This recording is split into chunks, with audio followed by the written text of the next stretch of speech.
தோழர்கள் அனைவருக்கும் வணக்கம். தமிழ்நாடு இனி தொடர் அரசியல் வகுப்பினுடைய 179வது நிகழ்வு. நாம் இன்றைக்கு எடுத்துக்கொண்டிருக்கிற தலைப்பு மொழியியலின் அரசியல், பாலிடிக்ஸ் ஆஃப் லிங்குவிஸ்டிக்ஸ். மொழியும் அரசியலும் பற்றி நமக்கு நிறைய தெரியும். மொழி அரசியல் என்றே ஒன்று பேசப்படுகிறது. சில நேரம் அது மொழி திணிப்பின் அரசியல், இன்னொரு பக்கம் அது மொழி திணிப்பை எதிர்க்கிற அரசியல். இப்ப ஆரிய திணிப்பின் ஒரு பகுதியாக வடமொழி திணிப்பு, இந்திய வல்லரசு கொள்கையினுடைய இந்தி திணிப்பு, இந்தியா முழுவதிலும் மேட்டுக்குடி வர்க்கங்களுடைய ஆங்கில திணிப்பு, உலகமயத்தின் பெயரால் ஆங்கில திணிப்பு, இந்த எல்லா திணிப்புகளுக்கும் எதிராக மொழி காப்பதற்கு, இந்த திணிப்புகளை எதிர்த்து போராடுவதற்கு ஒரு அரசியல் இருக்கு. அது தமிழ் அரசியல். இந்தி திணிப்பு அரசியல், ஆங்கில திணிப்பு அரசியல், வடமொழி திணிப்பு அரசியல், அயல்மொழி திணிப்பு அரசியலுக்கு மாறாக. ஆனா இன்னைக்கு நாம அதை பத்தி பேசல. அந்த தலைப்பு இதுக்கும் அதுக்கும் இருக்கிற வித்தியாசத்தை நான் சொல்றேன். மொழி அரசியல் அல்ல நம்முடைய நோக்கம். நாம் என்ன சொல்றோம்? மொழியியல், ஒரு மொழி தொடர்பான அறிவியல். சில அறிஞர்கள் அதை பிலாலஜி என்று சொல்றாங்க. மொழி நூல் என்று நம்ம பாவாணர் சொல்வார். கால்டுவெல்லை பற்றி சொல்லும் போது அவர் ஒரு மொழி நூல் அறிஞர் என்று சொல்வார். மொழி நூல் ஆய்வுகள் நிறைய பாவாணர் மேற்கொண்டிருக்கிறார். அவருக்கு பிறகு நம் காலத்தில் இந்த மொழி நூல் ஆய்வு விரிவா செய்யக்கூடிய சில பேராசிரியர்கள் இருக்காங்க. நமக்கு நன்கு தெரிந்தவர் நம்முடைய அருளியார் அவர்கள். இன்னும் பல பேர் இருக்கிறாங்க. அன்னைக்கு புதுவையிலிருந்து ஒரு 90 வயசு நெருக்கத்தில் ஒரு கோதண்டராமன் என்று ஒரு பேராசிரியர் பேசினார்.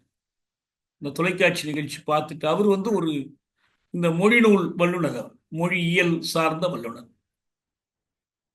இந்த மொழியியல் என்பதுல, இந்த மொழி பற்றிய அறிவியலில் மொழி எப்படி தோன்றியது, எப்படி வளர்கிறது, மொழி எவ்வாறு அமைகிறது, மொழியின் கூறுகள் என்ன, இது தொடர்பான அறிவியலுக்கு பேர் தான் மொழியியல் அல்லது மொழி நூல். லிங்குவிஸ்டிக்ஸ்ங்கிறது தான். இந்த லிங்குவிஸ்டிக்ஸ்ல உலகந்தழுவிய முறையில் நமக்கு ரொம்பவும் தெரிந்தவர், ரொம்பவும் நெருக்கமானவர் நோம் சோம்ஸ்கி. அவர் மெசாச்சுசெட்ஸ்ல அங்க மொழிநூல் அறிஞராக இருக்கார். அவருக்கு 96 வயது கடந்து இருக்கிறார், ஆரோக்கியமா இருக்கிறார். நிறைய கருத்துக்கள் அவ்வப்போது, அவர் வெறும் மொழியியல் கருத்துக்கள் மட்டுமல்ல, அரசியல்லையும் அவர் வல்லரசியத்தை, குறிப்பா அவர் வாழக்கூடிய அமெரிக்க வல்லரசியத்தை எதிர்க்கக்கூடிய ஒருவர். வியட்நாம் போர் காலத்தில் மாணவராக இருந்து பணியாற்றியவர். அவரு இப்ப பாலத்தீனம் பற்றி அடிக்கடி கருத்துக்கள் சொல்லிட்டு இருக்கிறார், பேசிட்டு இருக்கிறார். அவர் ஒரு சிறந்த மொழியியல் அறிஞர். தனியாகவே நோம் சோம்ஸ்கியினுடைய மொழியியலும் அறிவியலும் பற்றி, நம்ம மொழியியலும் அரசியலும் பற்றி தனியா நம்ம பேசணும். இப்ப ஒரு 2 நாள் முன்பு கூட அந்த அமெரிக்க தேர்தல்கள் பற்றி கருத்து சொல்லுகிற போது சென்னையில் அவர் பேசிய பேச்சை நான் குறிப்பிட்டு சொன்னேன். இப்ப நமக்கு இங்க அருளியார் மிகச்சிறந்த ஒரு மொழியியல் அறிஞர். பாவாணருக்கு பிறகு அவர்தான். ஒரு மொழி புலமை, மொழி வல்லமை என்பது வேறு, மொழியியல் புலமை, மொழியியல் வல்லமை என்பது வேறு. இந்த மொழியியல் ஒரு அறிவியல் துறை. அறிவியல்ல என்ன அரசியல் வந்திருக்கு? அறிவியல் என்பது இயற்கையிலும் சமூகத்திலும் இயங்கி வரக்கூடிய நெறிகளை, அதாவது விதிகளை. விதிகளை என்றால் தலைவிதி அல்ல, கடவுள் விதித்த விதியை அல்ல, மனுவின் விதியை அல்ல. இந்த விதி என்பது புறஞ்சார்ந்த விதி, objective laws objective laws of nature, objective laws of society. இது பேரண்டம் என்பது இயற்கையும் இயற்கையின் ஒரு பகுதியாக விளைந்த சமூகம் மட்டுமல்ல, அந்த சமூக வாழ்க்கையில் மனிதன் உருவாக்கிய சிந்தனைகளும் சேர்ந்ததுதான் இயற்கை. அந்த சிந்தனையினுடைய கருவிகள், சிந்தனையினுடைய ஆக்கங்கள், இவற்றிலும் இந்த விதிகள் செயல்படுகின்றன. அறிவியல்களுக்கெல்லாம் பொது அறிவியலாக இருப்பது மெய்யியல், பிலாசபி. இந்த மெய்யியல் என்பது இயற்கை தொடர்பானது மட்டுமல்ல, சமூகம் தொடர்பானது மட்டுமல்ல, அது சிந்தனை தொடர்பானதும் ஆகும். அப்படி பார்க்கிற போது இந்த மொழியியல் என்பது ஒரு அறிவியல் துறை. ஆனால் அரசியல் அந்த மொழியியல் துறையும் விட்டு வைக்கவில்லை. அவரது விருப்பம் போல் மொழியியலை பற்றி பேசுகிறார். இப்ப 2 உதாரணங்கள் நமக்கு அண்மை காலத்தில் வந்த உதாரணங்கள். ஒன்று, சிந்துவெளி நாகரிகம் பற்றி கருத்து சொல்லுகிற போது நம்முடைய 2020 நினைக்கிறேன், நிதியமைச்சர் நிர்மலா சீதாராமன் நாடாளுமன்றத்திலேயே அவர் என்ன பேசுறாருன்னா, சிந்து சரஸ்வதி நாகரிகம் என்று அதை சொல்றார். சிந்துவெளி நாகரிகம் என்பதை சிந்து சரஸ்வதி நாகரிகம். அவங்களுக்கு ஒரு நம்பிக்கை வைத்திருக்கிறாங்க, ஐதீகம் அல்லது புராண நம்பிக்கை போல. கங்கை யமுனை என்ற ஆறுகளைப் போலவே சரஸ்வதி ஆறு என்ற ஒன்றும் இருக்கிறது. இந்த 3 ஆறுகளும் சந்திக்கிற இடம்தான் திரிவேணி சங்கமம். 3 இருக்கும், 3ல 2 தான் நம்ம கண்ணுக்கு தெரியும், 1 தெரியாது. அது ஒரு தேவ நதி, அதுதான் சரஸ்வதி. இந்த சரஸ்வதி ஆறு பாய்ந்தது என்பதற்கான ஆதாரங்களை கண்டுபிடிக்கணும், தேடணும். அதுக்கு பணம் ஒதுக்கிறது, ஆராய்ச்சி பணம் ஒதுக்கிறது, ஆரிய நாகரிகத்தினுடைய தொன்மை பற்றி ஆய்வு செய்வது, கங்கை நதி கரையில் அது எப்படி செழித்திருந்தது என்று ஆய்வது. அவர்களுக்கு தொடர்ந்து ஒரு பிடிவாதமான ஒரு வலியுறுத்தம் என்னன்னா, இன்னைக்கு பாகிஸ்தான்ல இருக்கக்கூடிய மொஹஞ்சதாரோ ஹரப்பா பகுதியில் ஆய்வு செய்து ஒரு தொன்மையான நாகரிகம் அங்கு இருந்ததற்கான சான்றுகளை கண்டுபிடித்த போது அது ஆரிய நாகரிகம் என்று ஒரு உரிமை கொண்டாடுவது. அதனாலதான் அவங்க இந்த சிந்து சரஸ்வதின்னு இந்த இவங்களுடைய சரஸ்வதி என்பதையும் அதையும் இணைத்துக் கொள்றாங்க. அந்த அம்மையார் அறிவிச்சாங்க நாடாளுமன்றத்திலேயே, இந்த மாதிரி சிந்து சரஸ்வதி நாகரிகம் அங்க. அது நம்ம தென்னாட்டில் என்னன்னா, இப்ப அண்மையில் நடந்த விவாதங்கள் நீங்க பார்த்திருப்பீங்க, திராவிடம் பற்றிய விவாதங்கள். திராவிடம் எப்படி வந்தது, திராவிடத்தை பத்தி ஆளுக்கு ஒன்று சொல்லிக்கிட்டு இருக்கலாம், பெருமைப்படுத்தியோ சிறுமைப்படுத்தியோ சொல்லிக்கிட்டு இருக்கலாம். ஆனா அதுக்கான அறிவியல் அடிப்படைகள் என்ன? இந்த காலத்தில், நம்முடைய காலத்தில் தமிழர்னு ஒரு தேசிய இனம் இருக்கு. நிறம் அடிப்படையில் கருப்பர்கள் இருக்கிறாங்க, வெள்ளையர்கள் இருக்கிறாங்க, 2 கலந்தவர்கள் இருக்கிறாங்க. ஆப்பிரிக்காவில், தென்னாப்பிரிக்காவில் வெளிப்படையா இருக்கிறாங்க. ஆனா திராவிடர் என்று ஒரு இனம் இருக்குதான்னா இல்ல. பாதி திராவிடர்னு ஒரு பகுதி மக்களை குறிப்பிடுறாங்க. அப்ப மீதி திராவிடர் யாரு? அப்படி ஒண்ணும் இல்லை. அதே போல தமிழ்நாடு இருக்கு, பல தேசங்கள் இருக்கு, திராவிட நாடுன்னு ஒண்ணும் இல்லை. இதையெல்லாம் வலியுறுத்துறது ஒரு பக்கம். இல்லை திராவிட நாடு இல்லை, திராவிடர் இனம் இல்லை, ஆனா திராவிட கருத்தியல் இருக்கிறது, சிந்தனை இருக்கிறது. சமூக நீதி சிந்தனை, ஆணாதிக்க எதிர்ப்பு, வடவர் எதிர்ப்பு, இந்தி எதிர்ப்பு, சமஸ்கிருத எதிர்ப்பு, இதெல்லாம் திராவிடத்தின் கூறுகள் என்று திராவிடத்துக்கு அப்படி ஒரு விளக்கம் கொடுக்கிறாங்க. ஏன் இதெல்லாம் தமிழா, தமிழம், தமிழியமாக ஏன் விளக்கக்கூடாது? இதுக்கு ஏன் திராவிடம்னு பெயர் சூட்டணும் அப்படின்னு மறுபக்கத்திலேருந்து வரக்கூடிய கேள்வி. ஆனா இது என்ன நம்ம பார்க்கிறோம்னா, இந்த கருத்தியல்கள் வரலாற்று வழிபட்டு வரக்கூடியவை. நான் அடிக்கடி ஒன்று சொல்றது உண்டு. நம்ம ஒரு இயக்கம் கட்டுறோம். இயக்கம் கட்டும் போது என்ன பண்றோம்? புறநிலைமைகளை கவனித்து, புறநிலைமைகளை உள்வாங்கி, அந்த புறநிலைமைகளில் நம்மை பொருத்தி கொண்டு அந்த புறநிலைமைகளை மாற்றுவதற்காக இயக்கம் கட்டுறோம். இதான் ஒரு இயக்கம் கட்டுவதனுடைய அடிப்படை தான். ஒரு முற்போக்காளன் எப்படிப்பட்டவன் என்பது பற்றி எங்க தோழர் ஏஜிகே சொல்வார். ஒரு சூழலை புரிந்து கொண்டு, அந்த சூழலை தன்னில் பொருத்தி கொண்டு, அந்த சூழலில் தன்னை பொருத்தி கொண்டு, அந்த சூழலை மாற்றுவதற்காக முயல்கிறவன் தான் முற்போக்காளன் என்று அவர் சொல்றார். இதுதான் முற்போக்கு. சூழலுக்கே தொடர்பில்லாமல், அந்த சூழலையே புரிந்து கொள்ளாமல், தன் விருப்பம் போல் அந்த சூழலுக்கு ஒரு பெயரிட்டு, அந்த சூழலில் தன்னை பொருத்தி கொள்ளாமல், அந்த சூழலை மாற்றுவதற்காக ஏதோ சோத்துல மண்டையை முட்டிக்கிற மாதிரி முட்டிக்கிட்டு இருந்துட்டு எதுவுமே மாறல, ஒண்ணுமே முடியாதுன்னு சோர்ந்து உட்கார்றது அது முற்போக்காளனுடைய அடையாளம் அல்ல. அப்படி பார்க்கும்போது திராவிடமோ தமிழ் தேசியமோ இது எல்லாத்தையுமே நம்ம எப்படி புரிஞ்சுக்கணும்னா, இவை வரலாற்று வழி வந்தவை.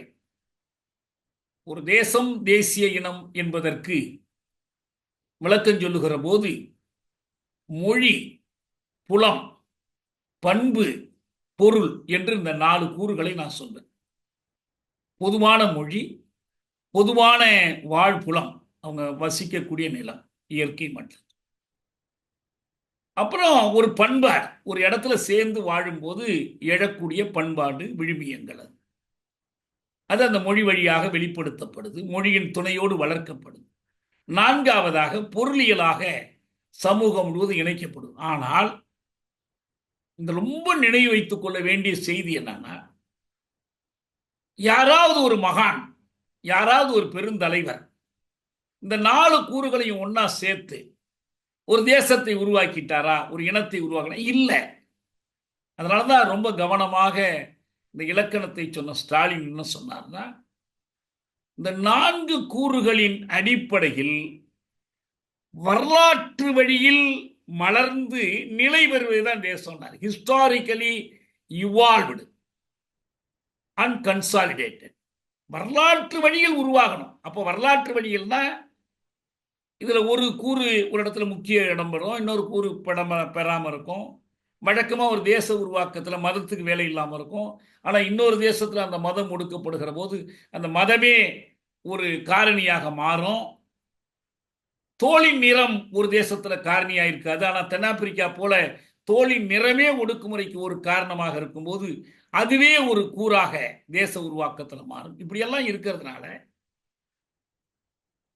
தமிழ் தேசியம் என்ற பார்வை, தமிழ் தேசம் என்ற கருத்தாக்கம் வரலாற்று வழியில் உருப்பெறுகிற போது இந்த வரலாற்று போக்கில் எப்படி திராவிடம் அதற்கு ஒரு வடிவம் கொடுத்தது, ஏன் அந்த திராவிடம் என்றது அழைக்கப்பட்டதுன்னா, நம்ம இந்த வகுப்புல ரொம்ப தொடக்கத்திலேயே 100, 125, 235, 40 பழைய வகுப்புகள் தொடர்ந்து கேட்கக்கூடிய தோழர்களுக்கு தெரியும். என்ன தெரியும்னா,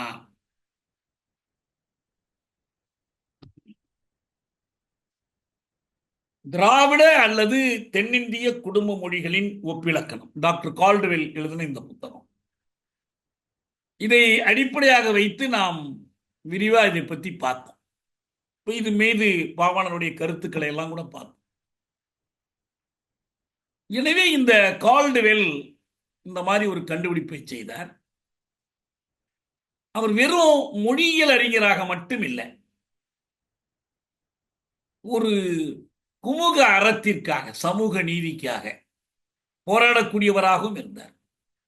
நான் கூட அண்மையில் ஒரு பேட்டியில் சொன்னேன், தமிழ்த்தாய் வாழ்த்துன்னு ஒரு வாழ்த்தை எடுத்து வச்சிருக்கிறாங்க, மனோன்மணியம் சுந்தரனாருடைய வாழ்த்தை. அதுல திராவிடர்கள் திருநாடுன்னு இருக்கு. திருநாடுலாம் சொல்ல மாட்டேன் அப்படின்னு சீமான் சொல்றாரு. அது ஒரு பக்கம். அரசு ஒரு வாழ்த்தை முடிவு பண்ணிடுச்சு, அது எல்லாரும் கடைபிடிக்கணும். யார் ஒருத்தரும் நான் ஏந்திரிச்சு நிற்க மாட்டேன், நான் பாட மாட்டேன்லாம் சொல்ல முடியாது. அது ஒரு நாட்டுக்கு அளிக்கிற மதிப்பு, அது மொழிக்கு அளிக்கிற மரியாதை. இதைவிட சிறந்த மொழி வாழ்த்து பாடல்கள் இல்லை என்பதாலும் இல்லை. இப்போ இந்த இதழ் தென்மொழியில வந்து இந்த மொழி வாழ்த்துக்கள் பற்றி ஒரு கட்டுரை வந்து இருக்கு. நான் எடுத்து நான் கொடுக்குறேன், இதில் கொடுக்குறேன், தாடியில் கொடுக்குறேன், படிங்க. ஆனால் அதே நேரத்தில் இந்த மொழி வாழ்த்துல வர்ற திராவிடர் திருநாடு ஒரு பக்கம் இருக்கட்டும், அந்த வாழ்த்துப்பா இயற்றினார் பாருங்க மனோன்மணியம் சுந்தரம் பிள்ளை. அவர் கால்டுவெல்ல ரொம்ப கடுமையாக வெறுத்தவராக இருந்தார். எனக்கு கூட கரந்தை தமிழ் சங்கத்தில் வந்து இந்த பாட்டை, மனோன்மணியம் சுந்தரனாருடைய பாட்டை, அவர் சுந்தரனார் இல்லை, சரியா சொன்ன சுந்தரம் பிள்ளை, மனோன்மணியம் நாடகம் எழுதுனதுனால அவருக்கு மனோன்மணியம் சுந்தரம் பிள்ளைன்னு அர்த்தம். நம்ம பிள்ளையெல்லாம் வேண்டாமேன்னு சுந்தரனார்னு சொல்லிட்டு இருக்கிறோம். அவரு உமாமகேஸ்வரம் பிள்ளை, இந்த நிறைய பிள்ளைமார்கள் இதுல வர்றாங்க. இவங்க வந்து அந்த அவங்க வாழ்ந்த பகுதியில் சாணார்கள் எனப்படுகிற நாடார்களை மோசமா நடத்தி கொண்டிருந்தோம், ஒடுக்கி கொண்டிருந்தோம். தோல் சீலை போராட்டம்லாம் நடந்துச்சு. கால்டுவெலுடைய மருமகன் ஒருத்தர் தான் தோல் சீலை போராட்டத்தில் முன்னுக்கு நின்றுறாங்க. திருவிதாங்கூர்ல மனிதர்களை அடிமைகளாக இருக்கிற வழக்கம் இருந்துச்சு. அதை கால்டுவெல் எதிர்த்து எழுதுறார், கண்டிச்சு எழுதுறார்.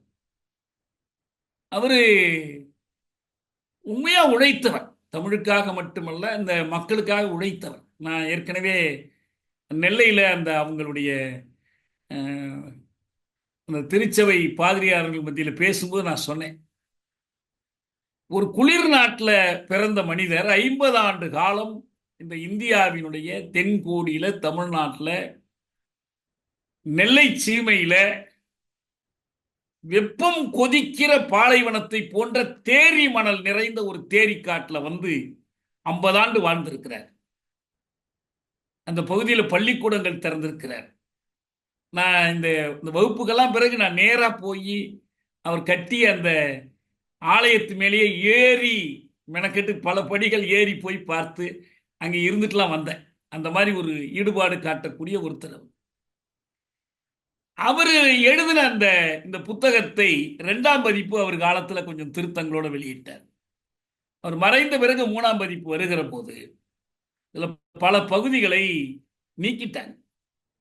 நம்ம பல்கலைக்கழக மாணவர்கள், சில ஆய்வாளர்கள் இதை கண்டறிந்து சொல்லியிருக்கிறார். அது காரணமாக இருந்தவர் முக்கியமானவர் இந்த சுந்தரம் பிள்ளை. ஒருவேளை கலைஞருக்கு இந்த பாட்டை தேர்ந்தெடுக்கிற போது இந்த கதையெல்லாம் தெரியாமல் இருந்திருக்கலாம். அவருக்கு யாரும் சொல்லலை, நல்லா இருக்கு பாட்டு. அதுவும் இந்த இவன் இருக்கானே, இந்த ஆளுநர், நிலமடந்தை கெழிலொழுகும், நான் நல்லா பாடுவேன், நல்லா உச்சரித்து பாடுவேங்க, நான் அவனது ஒரு வரியை பாடி காட்டுறான்னு சொல்லணும். நிலமடந்தை கெழிலொழுகும்னு சொல்ல தெரிஞ்சா ஒத்துக்கலாம், நம்ம பேரையே மாற்றிக்கலாம். அவனால் முடியுமா அது? அந்த மாதிரி பாடல் இனிமை மற்றதெல்லாம் வேற. அதனால் அது தனி செய்தி. ஆனால் எதுக்கு இதை சொல்ல வர்றேன்னா, இந்த கால்டுவெல் தமிழுக்காக உழைத்தவர், ஒரு வெறும் மதமாற்ற வேலை செஞ்சுக்கிட்டு இருந்தவர் அல்ல. தமிழ்நாடு முழுவதும் நடைப்பயணமாக சென்றவர். தஞ்சை பெரிய கோயிலை பார்க்கிறாரு, தஞ்சாவூர், மற்ற நிறைய இடங்களை அவர் போய் பார்வையிடுறார். பார்வையிட்டு அதை பற்றியெல்லாம் எழுதுறார். மொழி மீது ஒரு காதல் கொள்றாரு, இந்த இயற்கையை நேசிக்கிறாரு, இந்த ஒடுக்குண்ட மக்களுடைய கல்வியில் கவனம் செலுத்தி இன்னைக்கு கூட நெல்லை கல்வியில் இந்த அளவு முன்னேறி இருப்பதற்கு முக்கியமான காரணம் அவர்தான்.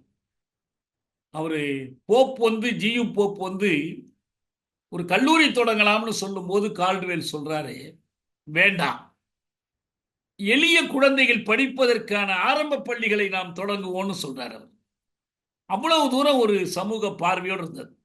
நொபிலி போன்ற சில பாதிரியார்கள் இங்க வந்துட்டு பாப்பானை போலவே வேஷம் போட்டுக்கிட்டு பாப்பானை போலவே நடிச்சாதான் இங்க ஒத்துக்குவாங்கன்னு பார்ப்பனர் சடங்குகளை எல்லாம் கடைபிடிச்சாங்க கிறிஸ்தவ மதத்தில் இருந்து கொண்டு.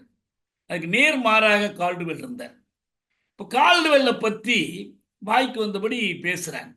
நீ யார்ரா திராவிடன்னு சொல்ல, அப்படிலாம் எழுதுற இளைஞர்கள், அவங்களுக்கு எதுவுமே தெரியாது, மொழி நூலோ மொழியியலோ கால்டுவெல்லுடைய உழைப்போ தெரியாது. அவங்க மட்டும் இல்ல, மணியரசனை போன்றவர்கள் இந்த மொழியியல் ஆராய்ச்சியை தமிழர்கள் தான் செய்யணும், தமிழர் அல்லாதவர் செய்யக்கூடாது. அதனால்தான் அவங்களால மார்க்ஸ் எல்லாம் ஒத்துக்க முடியலன்னு நினைக்கிறேன், லெனின் எல்லாம் ஒத்துக்க முடியலன்னு நினைக்கிறேன். அவங்களாம் தமிழர் கிடையாது. இல்லை, அம்பேத்கரை ஒத்துக்க முடியாது, அவர் தமிழர் அல்லாதவர்ல. திருக்குறள் கிடைத்ததுக்கு காரணமாக இருந்தவர் எல்லீஸ். சென்னையில எல்லீஸ் ரோடு இருக்கு, தெரியுங்களா உங்களுக்கு? சென்னையில எல்லீஸ் ரோடு இருக்கு, மதுரையில எல்லீஸ் நகர் இருக்கு. அந்த எல்லீஸ் என்ன பண்ணாருன்னா, இந்த சென்னை கோட்டையில வந்து அவர் ஒரு சங்கம் வைத்து இந்த வெள்ளை அதிகாரிகளுக்கெல்லாம் மொழி கற்றுக் கொடுத்து கொண்டிருந்தார். தமிழ் தெலுங்கெல்லாம் கற்றுக் கொடுத்துட்டு இருந்தார். என் பேர் எல்லீஸ்னு எழுதுனா அது வெள்ளக்கார மாதிரி தெரியுதுன்னு சொல்லி தன் பேரை எல்லீசன் என்று மாற்றிக்கொண்டார். அவருடைய கல்லறை இருக்கு ராமநாதபுரத்தில். அந்த கல்லறையில் அவர் என்ன விரும்பினாரோ அதை எழுதி வச்சிருக்காங்க, தான் தமிழுக்கு தொண்டு செய்தவன் என்பதற்காக. அதனால வேண்டி இது நிறைய இருக்கு. ஆனா இங்க எதுக்கு நான் சொல்ல வர்றேன்னா, அவருடைய அந்த ஆய்வினுடைய முக்கியத்துவம் புரியாம அதை புறக்கணிக்கிறவர்கள், அதை அலட்சியப்படுத்துறவங்க நிறைய இருக்காங்க. அதுல இது மாதிரி நல்ல முக்கியமான நல்ல தமிழறிந்த அறிஞர்கள்லாம் அப்படி இருக்கிறது ரொம்ப வேதனைக்குரியது. அவருடைய ஆய்வுல குறை கண்டால் சொல்லலாம், தப்பே கிடையாது. அவரே தன்னுடைய ஆய்வில் பல குறைகளை சொல்றார். திராவிடத்திலிருந்து தமிழ் வந்ததா, தமிழிலிருந்து திராவிடம் வந்ததான்னு ஒரு விவாதமே நடக்குது. திரமிழ, திரமிழ், திரமிட, திரமிழ், அது தமிழ் ஆணிச்சு அப்படின்னு சொல்லக்கூடிய ஒரு பிரிவு. நம்முடைய அருளியார் தான் என்ன சொல்றாங்கன்னா, மெது என்பது மிருது என்று ஆகிறது. மெதுவடை அப்படிங்கிறத வந்து மிருதுவான வடைய மெதுவடைங்கிறோம். மெது மிருதுவாகி அது போல தமிழ் திரமிழாகி அதிலிருந்து திராவிடம் சொல் வந்துச்சு என்று சொல்றாங்க. இது சொல் வேர்ச்சொல் ஆராய்ச்சி பற்றிய ஒரு விவாதம் இது.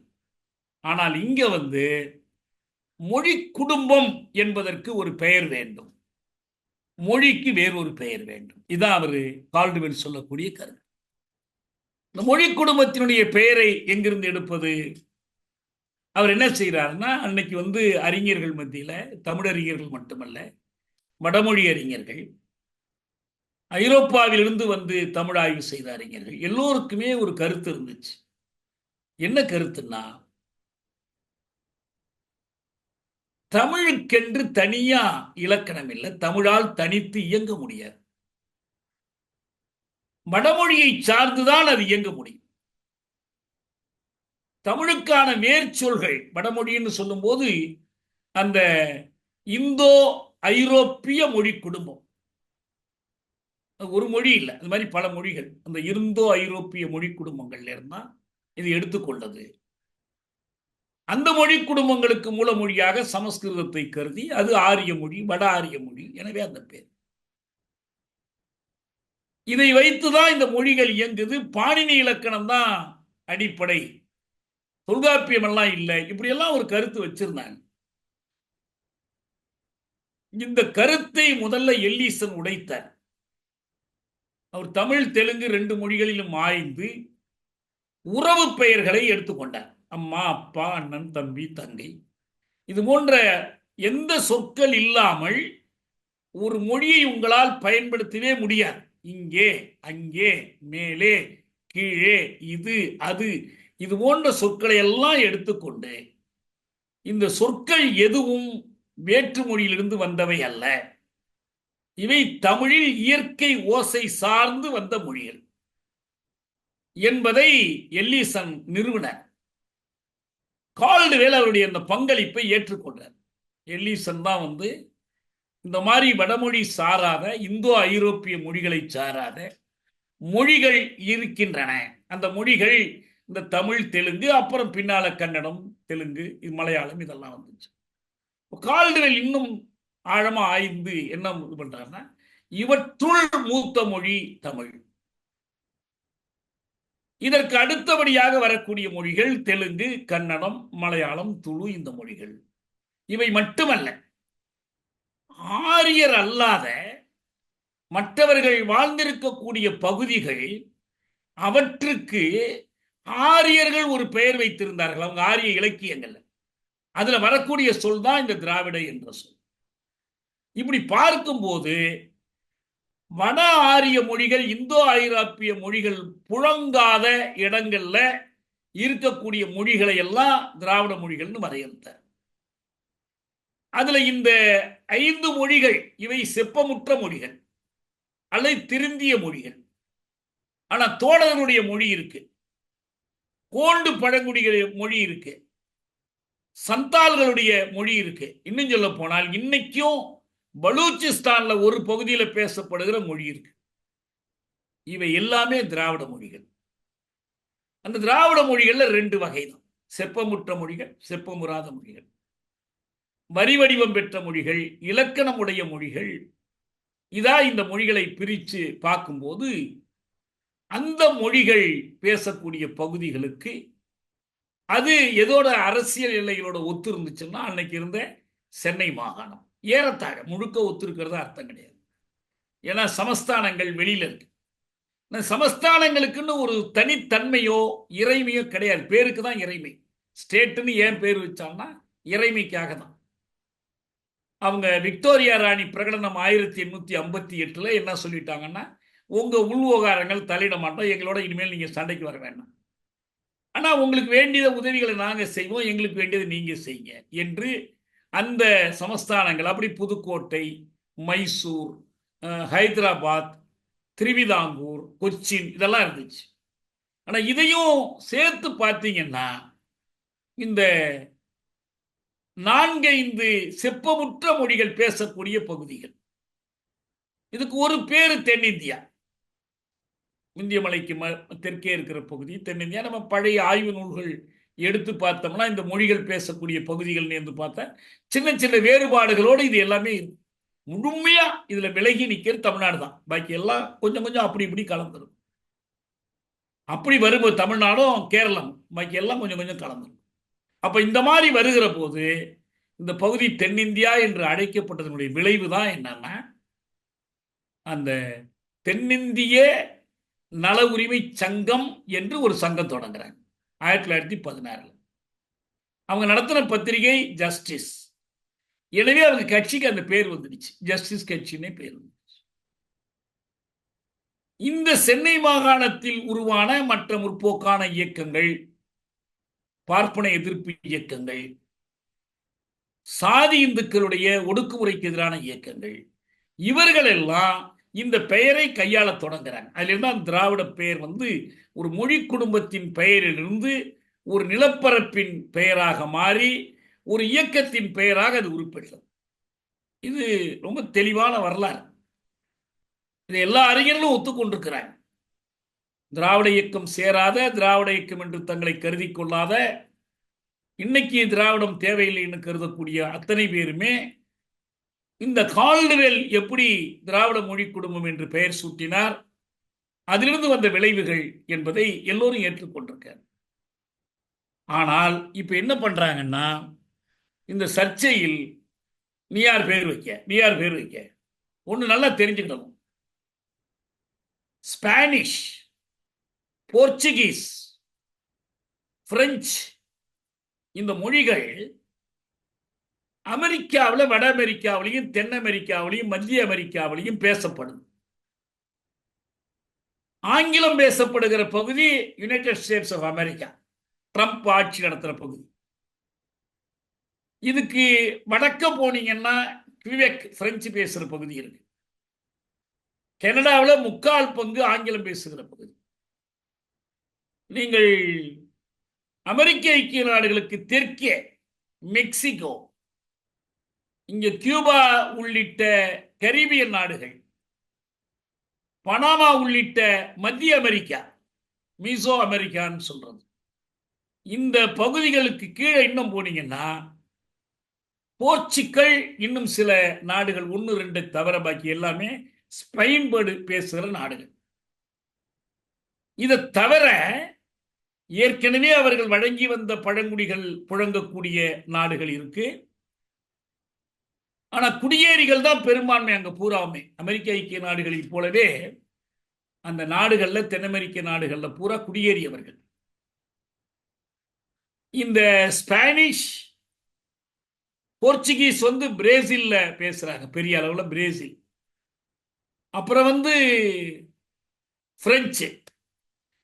இந்த பேசக்கூடிய பகுதிகள் தென் அமெரிக்காவிலும் மத்திய அமெரிக்காவிலும் இருக்கக்கூடிய இந்த பகுதிகள், நீங்கள் அமெரிக்காவையும் கனடாவையும் விட்டுருங்க, மிச்சம் இருக்கிற பகுதிகள் ஸ்பானிஷ் போர்ச்சுகீஸ் பேசக்கூடிய பகுதிகள், இதுக்கு என்ன பேருங்க? இதுக்கு என்ன பேரு வரலாற்றுல, அரசியல்ல? லத்தீன் அமெரிக்க நாடுகள். ஏன் லத்தீன் அமெரிக்க நாடுகள்னு பேரு? இந்த மொழிகள் எல்லாமே ரொமானிஷ் மொழி குடும்பத்தை சேர்ந்த மொழிகள். அதாவது ரொமானிஷ்னா இன்னைக்கு அதனுடைய பிற்கால வடிவம் இத்தாலிய மொழி. அதனுடைய முற்கால வடிவம் ரொமானிஷ். ரோமன் எம்பையர்னு சொல்றோம்ல, ரோமாபுரி. இன்னும் சொல்ல போனால் சுவிட்சர்லாந்துல இன்னைக்கும் நம்ம ரொம்ப காலமா சொல்லிட்டு இருக்கிறோம், 3 மொழிகளுக்கும் சரிநிகரான இடம் கொடுத்திருக்காங்க. கனடாவில் ஆங்கிலத்துக்கும் பிரெஞ்சுக்கும் சரிநிகரான இடம். ஆட்சி மொழியிலேருந்து, அறிவிப்புலேருந்து, கல்வியிலேருந்து எல்லாத்துலேயும் 2 மொழிகள். இங்க 3 மொழிகள். ஒன்று பிரெஞ்சு, இன்னொன்று இத்தாலியன், இன்னொன்று ஜெர்மன் அல்லது டச்சுன்னு பேர். அவங்க மொழியில டச்சுன்னு சொல்லுவாங்க. நம்ம ஜெர்மன் சொல்றோம் ஆங்கில உச்சரிப்பின் அடிப்படையில். அறிஞர் அண்ணா அவர்கள் நாடாளுமன்றத்தினுடைய மாநிலங்களவையில் அவர் ஒரு கேள்வி எழுப்பினார். ஏன் இன்னைக்கு 22 மொழிகள் அட்டவணையில் இருக்கு, அன்னைக்கு 14 மொழிகள் இருந்துச்சு. ஏன் இந்த 14 மொழிகளையும் ஏன் ஆட்சி மொழிகளாக அறிவிக்கக்கூடாது? இந்த 14மே தேசிய மொழிகள். இதான் எங்களுடைய கொள்கை. இடைக்காலத்துல தான் நாங்கள் ஆங்கிலம் துணையெல்லாம் சொல்றோம். ஆனா அடிப்படையில் எங்களுடைய நோக்கம் இந்த 14 மொழிகளையும் ஆட்சி மொழிகளாக. இப்ப அரசு தரப்புலேருந்து அவரை பழித்து என்ன சொன்னாங்கன்னா, அது எப்படி பல மொழிகள் எல்லாம் ஆட்சி மொழியா வச்சுக்க முடியும்? 1 2 வச்சுக்கலாம், அவ்வளவுதான். அது ஏற்கனவே இந்தி வச்சிருக்கிறோம், ஆங்கிலம் வச்சிருக்கிறோம். நீங்க எப்படி 1க்கு மேற்பட்ட மொழிகளை ஆட்சி? அப்ப அண்ணா சுவிட்சர்லாந்தை உதாரணம் காட்டினார். நம்மை விட ஒரு சிறிய நாடு, கடற்கரை இல்லாத நாடு, நிலம் சூழ்ந்த நாடு. அந்த நாட்டில் 3 மொழி பேசுகிற பகுதிகள் உண்டு. பிரெஞ்சு சுவிட்சர்லாந்து, இத்தாலிய சுவிட்சர்லாந்து, ஜெர்மன் சுவிட்சர்லாந்து, இந்த 3லும் அந்த 3 மொழிகளையும் ஆட்சி மொழிகளாகவும் தேசிய மொழிகளாகவும் அந்தந்த பகுதி மக்களுடைய கல்வி மொழியாகவும் வைத்திருக்கிறார்கள். அந்தந்த நீதிமொழியா வைத்திருக்கிறார்கள். ஏன் அப்படி இருக்கும்போது இங்க முடியாதுன்னு அவர் கேட்டார். இன்னும் சொல்ல போனால் அந்த 3 கூட இல்லை. இப்ப 4வதா ஒரு மொழி, அந்த மொழி தான் ரொமானிஷ். ஒரு சிறு பகுதியில் அந்த ரொமானிஷ் மொழி பேசுகிறவர்கள் இருக்கிறார்கள். அவங்களுக்கும் சமத்துவம் வேண்டும் என்று சுவிட்சர்லாந்து அரசு கருதி இப்ப 4 மொழிகள் சுவிட்சர்லாந்தினுடைய ஆட்சி மொழிகள், தேசிய மொழிகள் எல்லாம் வச்சிருக்காங்க. நான் சுவிட்சர்லாந்து போயிருந்த போது இந்த நாட்டினுடைய கான்ஸ்டிடியூஷன் எனக்கு வேணும்னு கேட்டேன். எப்படி நீங்க படிப்பீங்க? நான் இங்கிலீஷ்ல கொடுங்க. அவங்க இங்கிலீஷ்ல கொடுத்தாங்க. அதுல எழுதியிருக்கிறான், ஆங்கிலத்தில் இருப்பது அசல் பிரதி அல்ல. நீங்க அசல் பிரதி வேணும்னா எதுல படிக்கணும்? பிரெஞ்சிலேயோ இத்தாலியன்லயோ ஜெர்மனிலயோ இருந்தா மட்டும்தான் அதனுடைய ஆத்தென்டிக் வெர்ஷன். நீங்க உங்க கையில இருக்கிற ஆங்கிலத்தை நம்பி எங்கள்கிட்ட கேள்வி கேட்க முடியாது. அப்படிதான் வச்சிருக்காங்க. நம்ம இந்தியாவில் உங்களுக்கு தெரியுமா கான்ஸ்டிடியூஷனுடைய ஆத்தென்டிக் வெர்ஷன் என்னன்னு? ஆங்கிலம், ஆங்கிலம் மட்டுமே, இந்தி கூட கிடையாது. அரசமைப்பு சட்டத்தினுடைய 348வது உறுப்பு 17வது பகுதியினுடைய 2வது சாப்டர், அதுல என்ன சொல்லியிருக்காங்கன்னா, ஆங்கிலம் தான் தீர்மானங்கள், சட்டங்கள் எல்லாவற்றுக்கும். இப்ப இந்த 3 சட்டம், தண்டனை சட்டம், குற்றவியல் சட்டங்கள் 3க்கு இந்தியில பேர் வச்சானே, பேரு தான் இந்தியில வைக்க முடியும். ஆனா சட்டங்கள் எதுன்னா இங்கிலீஷ்ல தான் இருக்கும். சரி, அது ஒரு பக்கம் இருக்கட்டும். அப்ப இந்த 3 மொழிகள் அங்க அப்படி இருக்கிற அந்த ரொமானிஷ் மொழி இருக்கே, அந்த மொழி குடும்பத்தை சேர்ந்த மொழிகள் தான் பிரெஞ்சு, ஸ்பானிஷ், போர்த்துகீசிய மொழிகள். இந்த மொழிகளுக்குள்ள நிறைய ஒற்றுமைகள் உண்டு. சொற்கள் இப்போ நம்ம அப்பா அம்மாலாம் எல்லா மொழியிலும் இருக்கிற மாதிரி நிறைய இருக்கு, ஒற்றுமை இருக்கு. அது தவிர என்னன்னா, இந்த 3 மொழிகளுக்கும் அதாவது இந்த ரொமானிஷ் மொழி குடும்பத்தைச் சேர்ந்த மொழிகளுக்கு ஒரு கடந்த காலத்திய ஒரு மொழி, அதுக்கு பேரு புரோட்டோ லாங்குவேஜ்னு பேர். புரோட்டோ மொழி ஒன்று இருக்கிறது. அந்த மொழியோட பேரு லத்தீன். ஏன்னா லத்தீன்ல தான் ஒரிஜினலா பைபிள் எழுதப்பட்டுச்சு. லத்தீன் தான் வழிபாட்டு மொழியாக இருந்துச்சு. லத்தீன்ல தான் தொடக்க கால அறிவியல் நூல்கள்லாம் எழுதப்பட்டுச்சு. கலீலியோ தான் நான் லத்தீன்ல எழுத முடியாது, என் தாய்மொழி இத்தாலியன்ல தான் எழுதுவேன்னு எழுதினவர். இன்னும் லத்தீன்ல தான் வந்து ஜான் ஒயிட்லிஃப் 13ஆம் நூற்றாண்டில் ஆங்கிலத்தில் மொழிபெயர்க்கிற வரைக்கும் பைபிளே இங்கிலீஷ்ல கிடையாது. இங்க எப்படி சங்கராச்சாரியார் வந்து வேதத்தெல்லாம் தமிழ்ல சொல்லக்கூடாது, வடமொழியில சொல்லணுங்கிறாரோ, அப்படிதான் போப்பரசர்கள் எங்களுடைய வேதத்தை எல்லாம் நீங்க வந்து லத்தீன்ல தான் பேசணும்னு சொல்லி வச்சிருந்தாங்க. அதனால பைபிளோட அருமையோ இயேசு கிறிஸ்துவனுடைய அருமையோ மக்களுக்கு தெரியாமலே இருந்துச்சு லத்தீன்ல இருக்கிற வரைக்கும். என்ன பாதிரிமார்கள் பீடத்தில் நின்றுட்டு என்ன சொல்றாங்களோ அதுதான் நம்பணும் மக்கள். அதெல்லாம் மாறினது இந்த மொழிபெயர்ப்பு வந்த பிறகு தான். இப்போ நீங்க சென்னை நகரத்தில் இந்த கடைகளில் சுண்டல் மடிச்சு கொடுத்தா கூட பைபிள் தாளில் மடிச்சு கொடுத்தலாம், அவனுக்கு சும்மா கிடைக்குதுன்ட்டு. அவ்வளோ பரவலாயிடுச்சு. ஆனால் இன்னும் வேதங்கள் அப்படி வரல. வேதத்தெல்லாம் எதுக்கு மற்றவா படிக்கணும், எல்லாம் பிராமணால் படித்தா போதும், மற்றவா படிக்கிறதுனா பகவத்கீதை படிச்சுக்கிட்டோன்னு அவர் பெரியவா சொல்றா. எதுல? தெய்வத்தின் குரல்ல சொல்றார். விகடன்ல புத்தகம் போட்டு கொடுத்துருக்கலாம் செலவு பண்ணி. இதான் உண்மை. அப்ப இந்த மொழி குடும்பத்தினுடைய பெயர், ரொமானிஷ் மொழி குடும்பத்தினுடைய பெயர் லத்தீன் என்று இருப்பது ஒரு கற்பிதம் அது. ஆனால் இந்த 3 மொழிகளும் ஆங்கிலம் அல்லாத மொழிகள் அமெரிக்க கண்டத்தில் பேசப்படுகிற நாடுகளுக்கு வரலாற்றிலும் அரசியலிலும் என்ன பெயர்னா லத்தீன் அமெரிக்க நாடுகள் என்று பெயர். இப்ப நம்ம நம்ம இலக்கியங்கள்ல பூரா இப்ப கம்யூனிஸ்ட் கட்சி அறிக்கைகள், இந்த உலகின் கம்யூனிஸ்ட் நாடுகள்லாம் சேர்ந்து வெளியிடுகிற கூட்டறிக்கை எல்லாத்துலேயுமே என்ன இருக்கும்னா, 2வது உலகப் போருக்கு பிறகு ஆசிய, ஆப்பிரிக்க, லத்தீன் அமெரிக்க நாடுகளில் புதிதாக விடுதலை பெற்ற தேசங்கள்னு வரும். ஆசியா தெரியுது ஒரு கண்டம், ஆப்பிரிக்கா ஒரு கண்டம், லத்தீன் அமெரிக்க நாடுகள்னா என்ன அர்த்தம்? கண்டத்துக்கு லத்தீன் அமெரிக்கான்னு பேர் கிடையாது. தென் அமெரிக்கா, வட அமெரிக்கா, மத்திய அமெரிக்கா, கரீபிய நாடுகள் இப்படிதான் பேரு. ஆனா நாடுகள் எல்லாத்தையும் சேர்த்து என்ன சொல்லுவாங்கன்னா லத்தீன் அமெரிக்க நாடுகள் என்று சொல்லுவாங்க. மொழி குடும்பம் என்று வருகிற போது அந்த மொழி குடும்பத்துக்கு வேறு பெயர் இருப்பது. எப்படியா ஸ்பெயினிஷ்காரன் போய் அல்லது ஒரு கியூபாக்காரன் போய் ஏன் நாட்டை போய் லத்தீன் அமெரிக்க நாடுன்னு எப்படி அழைக்கலாம்? என் நாட்டுக்கு வந்து நீ வந்து ஒன்று ஸ்பானிஷ்னு சொல்லு, நாங்கள் ஸ்பானிஷ் பேசுகிறோம், அல்லது நாங்கள் வந்து கியூபர்களாக இருக்கிறோம் நிலப்பரப்பில், கியூபான்னு சொல்லு. எப்படி நாங்கள் லத்தீன் அமெரிக்க நாடுகள் அப்படின்னு அவங்க சொல்ல மாட்டாங்க.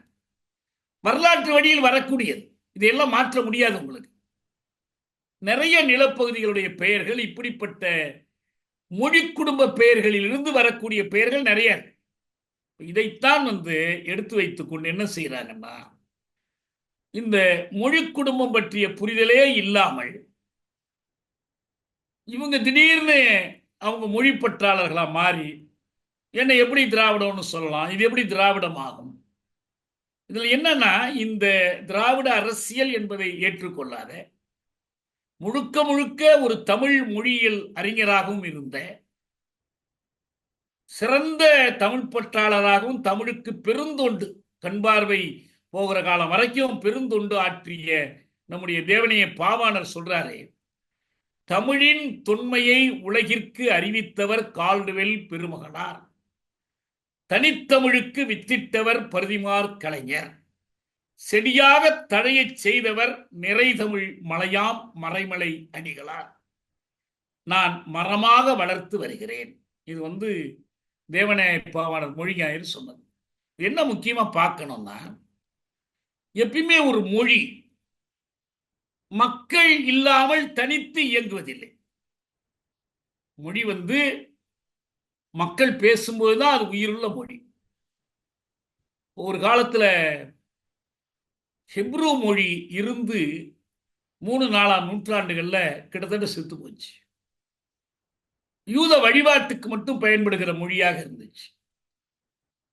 ஆனா அந்த யூதர்கள் பால்ஃபோர் டிக்ளரேஷனால யூதர்களுக்கு ஒரு தேசிய தாயகம் என்று பெற்று ஐநாவினுடைய ஒப்புதலை பெற்று போய் குடியேறிய போது அவங்க என்ன தெரிஞ்சுக்கிட்டாங்கன்னா, ருஷ்யாவிலிருந்து, ஜெர்மனியிலிருந்து, போலந்திலிருந்து, ஹங்கேரியிலிருந்து, பல ஐரோப்பிய நாடுகளிலிருந்து ஹிட்லருடைய முழு பேரழிப்புக்கு ஆளாகி ஹொலோகாஸ்டுக்கு தப்பி வரக்கூடிய மக்கள் வெவ்வேறு மொழி பேசக்கூடியவர்களா இருக்கிறாங்க. இவர்களுக்கு எல்லாருக்கும் சேர்த்து எது ஆட்சி மொழி, எது நீதிமொழி, எது கல்வி மொழி? எனவே அவங்க ஒரு முடிவு எடுத்தாங்க. இதுல ஏதாவது ஒரு மொழி எடுத்தா மற்ற மொழிக்காரர்கள் விரும்ப மாட்டாங்க. எனவே நம்முடைய தொன்மை வாய்ந்த மொழி ஒரு லிவிங் லாங்குவேஜா இருந்து லிட்டர்ஜிக்கல் லாங்குவேஜா மாறிய மொழி. லத்தீன் ஒரு லிட்டர்ஜிக்கல் லாங்குவேஜ், அது லிவிங் லாங்குவேஜ் கிடையாது. இன்னைக்கும் லத்தீன் மொழியினுடைய கலை சொற்கள் சட்டத்துறையில் பயன்படுத்தப்படுது. ஹேபியஸ் கார்பஸ்னா அது லத்தீன் மொழி. ரிட் ஆஃப் மேண்டமஸ், மேண்டமஸ்ங்கிறது லத்தீன் மொழி. நிறைய இன்னைக்கும் நீதிமன்றங்கள்ல லத்தீன் சொற்கள் புழங்குது. பொருளியல் துறையில லத்தீன் சொற்கள் இருக்கு. தாவரவியல் துறையில பல உயிரினங்களுக்கு பெயர், தாவர வகைகளுக்கான பெயராக லத்தீன் சொற்கள் புழங்குறாங்க. ஆனால் லத்தீன் மொழி என்ற அந்த முழு கட்டமைப்பு இல்லை. ஒரு மொழி என்றாலே அது 2 கூறுகளால் ஒன்று சேர்ந்தது. ஒன்று அந்த மொழிக்கான ஒரு சொற்குவியல் வேறு, அதுக்கு ஒரு வொக்காபுலரி. வெறும் சொற்குவியலை வைத்துக் கொண்டு ஒரு மொழி இயங்க முடியாது. நம்ம தமிழ்ல 1,00,000 சொற்கள் இருக்கு, 2,00,000 சொற்கள் இருக்கு, மொழியாயிடும் இல்ல. இந்த சொற்களை ஒன்றாக கோத்து மொழியாக பயன்படுத்தணும். அதுக்கு கிராமர், ஸ்ட்ரக்சர் வேணும், சொல்லிய அமைப்பு, சொல் வேண்டும், சொல்லிய கட்டமைப்பு வேண்டும். 2 கூறுகளும் சேர்ந்தால்தான் ஒரு மொழி. நீங்க ஒரு மொழியை கெடுக்கணும்னு வச்சுங்க, அந்த மொழி சொற்களை மட்டும் மாத்தினா பத்தாது. நீங்க வேற மொழியில பேசிட்டு இருக்கிறீங்க, தமிழ்ல வேறு சொற்களை கலக்கிறது மட்டுமல்ல, தமிழுக்குரிய கட்டமைப்பை கெடுக்கிறது. நீங்க ஒரு நேரத்தில் இந்த தொலைக்காட்சியினுடைய 2வது சேனல்ல, எனக்கு மறந்துட்டேன், ஒரு நாடகம் மாதிரி வந்துகிட்டு இருந்துச்சு. அவன் வந்து விட்டீர்களா நீங்கள் சீக்கிரத்திலேயே அப்படின்னு கேட்பான். வசனத்திலேயே வரும். இதுல எல்லாமே தமிழ் சொல் தான். ஆனா வாக்கிய அமைப்பு எப்படி இருக்கு? வந்து விட்டீர்களா சீக்கிரத்திலேயே நீங்கள், அப்படிதான் சொல்லுவான்.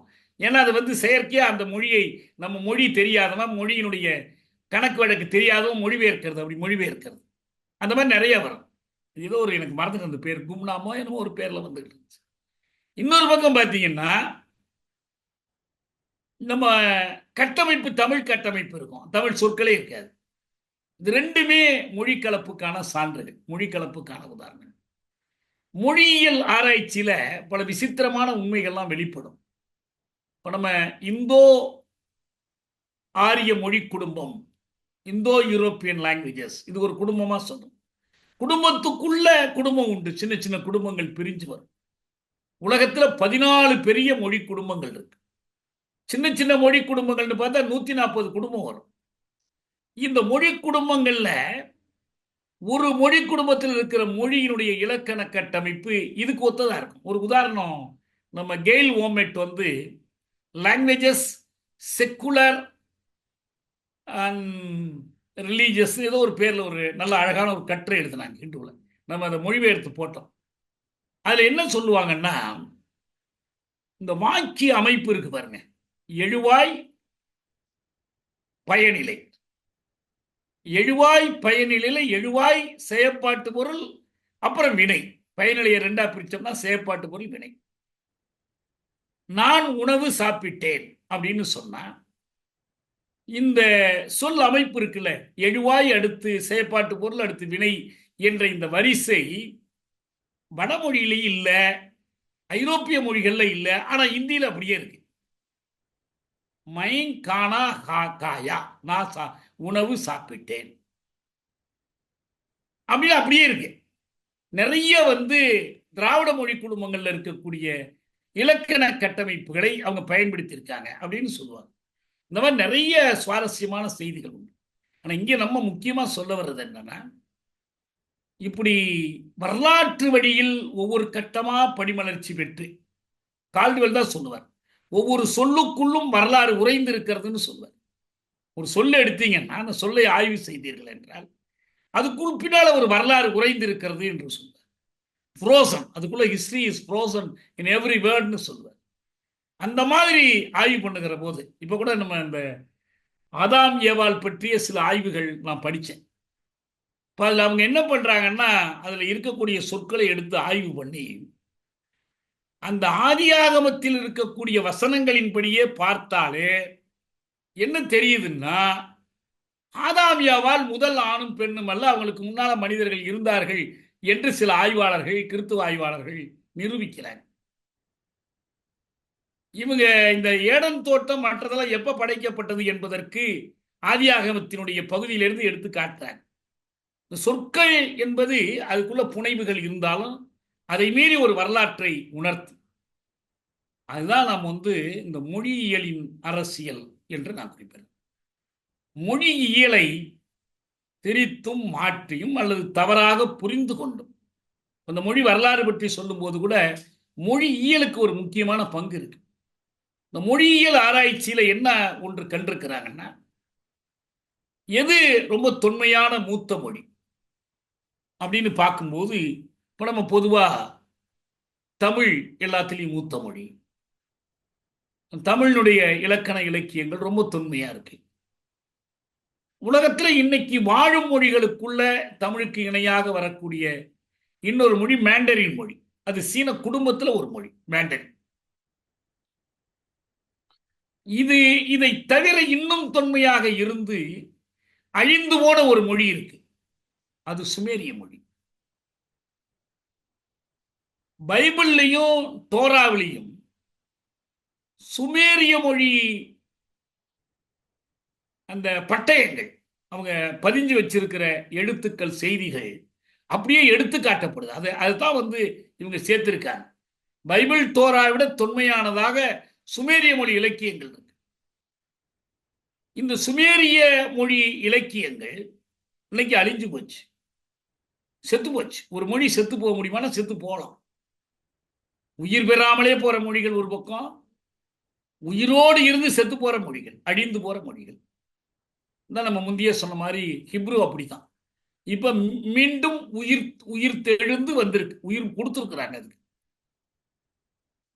மெல்ல தமிழினி சாகும் என்ற அந்த பேதை உரைத்தனன் என்று பாரதியார் சொல்வார் பாருங்க. மெல்ல தமிழினி சாகும். சாகுமா? சாகும். யாரும் தமிழ்லயே பேசுறது இல்லை. எல்லாமே ஆட்சி மொழி, நீதிமொழி எல்லாமே ஆங்கிலம், பயிற்று மொழி ஆங்கிலம். எதிர்கால தலைமுறைக்கு தமிழே தெரியாத ஒரு நிலை ஏற்படுமானால் ஒரு சில தலைமுறைகள்ல, ஒரு சில நூற்றாண்டுகள்ல தமிழ் செத்து போயிடும், அழிந்து போயிடும். அழிய முடியாதுங்கிறதுல, தமிழ் அழியாமல் இருக்கிறதுக்கு ஒரே ஒரு வழி தமிழர்கள் கையில தான் இருக்கு. நான் அமெரிக்காவில் அரிசோனா பல்கலைக்கழகத்தில் பேசும்போது ஒரு மாணவர் என்னை கேட்டார், இவ்வளவு சொல்றீங்க, மணக்க வரும் தென்றலிலே குளிராய் இல்லை, மாந்தோப்பில் நிழலாய் இல்லை, தனிப்பெரிதாம் துன்பம் இது தமிழ்நாட்டின் தமிழ் தெருவில் தமிழ்தான் இல்லை என்று பாவேந்தர் பாடினார், தமிழ் இயக்கம் பாடினார். எல்லாத்தையும் நான் சொன்னேன். இத்தனைக்கு பிறகும் தமிழ் அழியாமல் இருக்கும் என்று எப்படி நம்புகிறீர்கள்? ஏன்னா அவங்க நாட்டில் போய் தமிழை அழியாம தடுக்கிறதுக்கு தலைகளை நின்று பார்க்குறாங்க பெற்றோர்லாம். உனக்கு அவ்வளோ ஆசை தான் ஏன் இந்த ஊருக்கு வந்தேன்னு பிள்ளைங்களே கேட்குது. இங்கே வந்துட்டு அப்புறம் எங்களை மட்டும் தமிழ் படிக்கிறீங்க எப்படின்னு அவ்வளோ சிக்கலுக்கு இடையில இருக்கிறாங்க. தமிழ்நாட்டிலே அப்படி இருக்குன்னா எப்படிங்க வாழும் அப்படின்னு கேட்டாங்க. நான் ஒரே ஒரு பதில் சொன்னேன். என்ன சொன்னேன்னா, தமிழ்நாட்டில் படிக்காதவங்க நிறைய பேர் இருக்கிறதுனால தமிழ் தப்பிச்சுக்கணும். ஏன்னா படித்தவனுக்கு தான் இங்கிலீஷ் உதவிக்கு வரும், படித்தவனுக்கு தான் வேறொரு மொழி துணைக்கு வரும். படிக்காதவனுக்கு தமிழை விட்டால் வேற வழியே இல்லை. வாழ்வும் சாவும் தமிழோடு தான் அவனுக்கு. அவனை ஒழுங்கா நம்ம புரிய வச்சு அவனுக்கு தமிழை கற்பித்தால் அவன் தமிழ் காக்க வேண்டிய தேவை தன் வாழ்க்கையோடு தொடர்புடையது என்பதை தெரிந்து கொண்டால் போதும். ஏன்னா தமிழ் மொழியியல் என்பதிலிருந்து தான் நீங்கள் இந்தியவியல் என்பது வந்த மாதிரி தமிழியல் என்பது வருது. தமிழியல் என்பது தமிழ் மொழி, தமிழ் பண்பாடு, தமிழ் பொருளியல், தமிழ் மக்கள் வாழ்வை காப்பதற்கான ஒரு இயல். அதான் தமிழியல். இந்த தமிழியல் இடைக்காலத்தில் திராவிட இயலாக பெயர் பெற்றது. அது காலத்தினுடைய கோலம், நல்லதோ கெட்டதோ. அதுக்காக அலங்கோலமா இருக்கணும்னு அவசியம் இல்லை. அதனால் நிறைய தமிழ் பயன் பெற்றது. அதுக்கு வரலாற்று காரணிகள் இருக்கு. நம்ம பலமுறை அதையெல்லாம் நம்ம பேசியிருக்கோம். ஆக இந்த தமிழியலுக்கு மூலவர் யாருன்னா கால்டுவெல் தான். வெறும் மொழியியல் மட்டுமல்ல, அவரளவிலேயே அவர் வெறும் மொழி சார்ந்து சிந்திக்காதவரா, சமூகம் சார்ந்து சிந்திக்கிறவராக இருந்தார். அவருடைய முதல் புத்தகமே திருநெல்வேலியில சாணார்களுடைய நிலைமை, அவர்களுடைய அவல நிலையை பற்றி தான் முதல் புத்தகமே எழுதுறார் ஆங்கிலத்தில். முழுக்க முழுக்க அந்த மக்களுடைய நலனில் அவர் அக்கறை கொண்டிருந்தார். அதான் அவருடைய வேடிக்கையான ஒரு வேடிக்கை என்னன்னா, ஊர்ல அவருடைய ஊர் பேர் ஷெஃபர்டு யார்டு, இங்கே குடியேறின இடம் இடையன்குடி. தற்செயலா அமைந்ததோ எப்படியோ தெரியாது, தேடி போனாரோ தெரியல. இடையன்குடி. அவங்களுக்கு ஒரு புதிய வாழ்க்கையை காட்டினார், கல்வியை கொடுத்தார். அதனுடைய விளைவு இன்னைக்கும் நம்ம பார்க்கணும். அங்க மொழியியல் என்பது வெறும் மொழி சம்பந்தப்பட்ட அறிவியல் தான். ஆனால் அந்த மொழியியல் சரியாக அரசியலுக்கு பயன்பட வேண்டும் என்று சொன்னால், நம்ம தமிழ் தேசியம் வளர்ந்த வரலாற்று பின்னணியை எடுத்து பார்த்தால் அதற்கு இந்த திராவிட மொழி குடும்பம் என்ற ஆய்வுக்கும் அதிலிருந்து தமிழுக்கு கிடைத்த சிறப்புக்கும் ஒரு முக்கியமான இடம் இருக்கிறது. அது சமூகவியலோடு தொடர்புடையதாக இருக்கிறது. இதை நேர்மாறாக இந்த மொழியியலின் அரசியலை ஒரு பக்கம் அந்த நிர்மலா சீதாராமன், மறுபக்கம் நம்ம சீமான், மணியரசன் போன்றவர்கள் நேர் எதிராக பயன்படுத்துறாங்க. எப்படி ஒரு அறிவியல் சிந்தனையுள்ள ஒரு மனிதன் கால்டுவெல் சொல்றத நம்பாதே, அவன் என்ன தமிழனா, அவன் யார் நம்ம மொழிக்கு பேர் கொடுக்கறதுக்கு? அவர் தமிழுக்கு ஒன்றும் பேர் கொடுக்கல, தமிழை மூத்த மொழியாக கொண்ட ஒரு மொழி குடும்பத்துக்கு பேர் கொடுக்கிறார். அதை தனித்தமிழறிஞர்கள் ஏற்றுக்கொண்டிருக்கிறாங்க. இப்போ உங்க அரசியலுக்கு வசதிக்காக, திராவிடத்தை எதிர்க்கணுங்கிறதுக்காக நீங்கள் கால்டுவெல்லை வம்பு கிழக்க வேண்டிய அவசியம் என்ன இருக்கு? இப்படி அவசியமே இல்லை. இரண்டாவது, இதுல எது நடந்தாலும் நடந்துட்டு போட்டோம், இதுல தொழிலாளி வர்க்கத்துக்கு ஒரு சம்பந்தம் இல்லை என்று ஒதுங்கி இருக்கிற ஒரு சிலர் இருக்கிறாங்க. என்ன மறந்துடுறாங்கன்னா, நான் மொழியியல் பற்றி படித்த முக்கியமான ஒரு புத்தகம், அந்த மார்க்சியத்தில் மொழியியல் பற்றி பெருசா அக்கறை கொண்டவர்கள் அல்ல, ஸ்டாலின் எழுதின புத்தகம். அவர் தான் Marxism and problems of linguistics, மார்க்சியமும் மொழியியல் சிக்கல்கள்னு ஒரு புத்தகம் எழுதினார். அப்ப அவர் சொல்றாரு, நான் மொழியியல் வல்லுநன் அல்ல, நான் எழுதுறது சொல்றது எல்லாம் சரியா இருக்கணும்னு அவசியம் இல்லை, ஆனா மார்க்சியத்தில் எனக்கு ஈடுபாடு இருக்கு, மார்க்சியம் சார்ந்து உங்கள் கேள்விகளுக்கு நான் விடை சொல்லணும். மாணவர்கள் அவர்கிட்ட கேட்கிறாங்க, அந்த மொழியியல் தொடர்பாக ஒரு கேள்வி கேட்கிறாங்க. ஒரு கேள்வியில் 2-3 கேள்வி கேட்கிறாங்க. அதுல ஒரு கேள்வி நம்ம மார்க்சியம் எப்படி இதை பார்க்குதுன்னு தெரிஞ்சுக்கிறதுக்காக நான் சொல்றேன். ஏன்னா இவங்க எல்லாம் மார்க்சியம்ங்கிற பேரை எல்லாத்தையும் அலட்சியப்படுத்திட்டு இருக்கிறாங்க. மொழி அதெல்லாம் நமக்கு ஒண்ணுமே சம்பந்தம் இல்லை. தொழிலாளிக்கு வேற மொழி, முதலாளிக்கு வேற மொழி, மேல் சாதிக்கு வேற மொழி, கீழ் சாதிக்கு வேற மொழி, வெள்ளாளனுக்கு வேற மொழி, பறையனுக்கு வேற மொழி, அப்படிலாம் கிடையவே கிடையாது. எல்லாருக்கும் ஒரு மொழி தான். சில சொற்களை அவங்கவுங்க சேர்த்துக்கலாம், அவ்வளவுதான். அப்ப என்ன முக்கியம்னா, அந்த தயவு செஞ்சு நான் படிச்சு பாருங்க, Marxism and problems of linguistics படிச்சு பாருங்க. அவர் சொல்லுவாரு, தோழர்கள் கேட்கிறாங்க, தோழர் ஸ்டாலின் அவர்களே, நம்ம இந்த மொழி என்பது என்ன, அது என்ன மேற்கட்டுமானம் தானே? இப்போ சாதி பற்றி விவாதிக்கிற போது நம்ம பார்த்தோம். நான் என்ன சொன்னேன், அடித்தளம் மேற்கட்டுமானம் இரண்டிலும் இயங்கக்கூடியதுதான் சாதி என்று சொன்னேன். ஒரு தோழர் உடனே சொன்னார், உங்களுக்கு தெரியுமா, மார்க்ஸ் சொல்லி இருக்கிறாரு அது மேற்கட்டுமானம் தான், அவர் ப்ராப்ளம்ஸ் ஆஃப் இது பிரின்சிபிள்ஸ் ஆஃப் கம்யூனிசத்தில் சொல்லிட்டாருலாம் எடுத்துக்காட்டினார். இல்லை, அப்போ நம்ம அதை மெய்ப்பித்தோம். எப்படி வந்து இந்தியாவில் பிரிட்டிஷ் ஆட்சி ஏற்படுத்திய விளைவுகள் கட்டுரை, வேறு பல கட்டுரைகள்ல உற்பத்தி முறையில் உழைப்பு பிரிவினை தான் சாதியாக, சாதிக்கான அடிப்படை. அதுவே சாதிய தோற்றுகள்ல அது சாதிக்கான ஒரு பொருளியல் அடிப்படை வேணும். இந்த பொருண்மைய அடிப்படை எதுன்னா இந்த டிவிஷன் ஆஃப் லேபர்.